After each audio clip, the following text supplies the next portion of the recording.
And what's a little bit of your background, John? I recently retired from the state energy office, the state of Michigan energy office, where I worked for 35 years on energy efficiency and renewable. Tell us about your work in the energy office Yeah, well, in Michigan. Sorry. yeah, sure, yeah. I had worked there for 35 years, and I worked on a variety of energy efficiency programs for schools and local government, state facilities, businesses. A lot of the types of programs we did were like consumer education, technical assistance, helping people figure out the best way to save energy. We did some demonstration projects. In the past 10 years, I've done a lot of work in solar energy and wind energy and similar types of things. Consumer education, this wind working group that I've been chairing to kind of get people to talk to each other, exchange information, collaborate. And really, it's been a marvelous job. It's been a great job because of the people I've gotten to work with, and I feel strongly that it's an important issue. And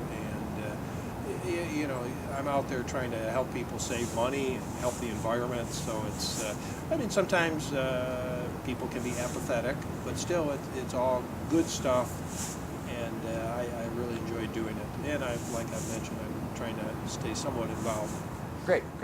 Now, what You asked before about like 10, 15 years ago. Energy, we were still in business, kind of low kind of a small office, encouraging people to save energy, use solar, wind.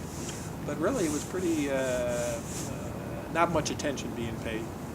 In the past years, there's been more attention for a number of reasons. And of course, recently with the problem with nuclear reactors in Japan, and the oil spill in the Gulf of Mexico, the oil spill in the Kalamazoo River, there's really a lot of concerns and interests related to energy and energy future. Where are we going to be going?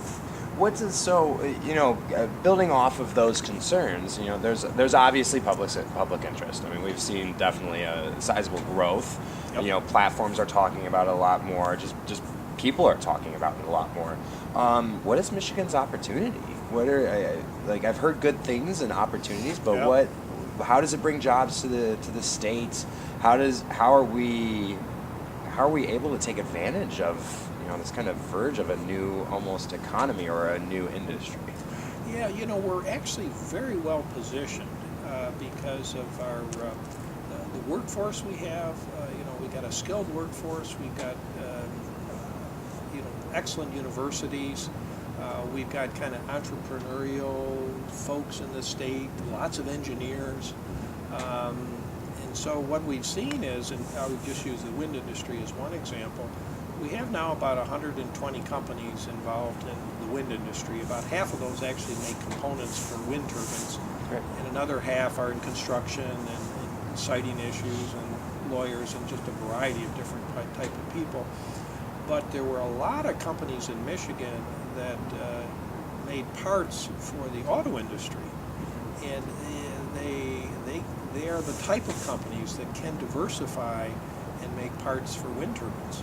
And so there has been some real success in the past years in helping those companies, and some of them are very small, kind of find out what do the big General Electric and Vestas, these big wind manufacturers, what do they need in the way of components, and help these companies kind of make the transition so that they can have an additional customer base. A lot of them are still selling, to the auto industry, but now they've got some other industry big customers, so they're more diversified.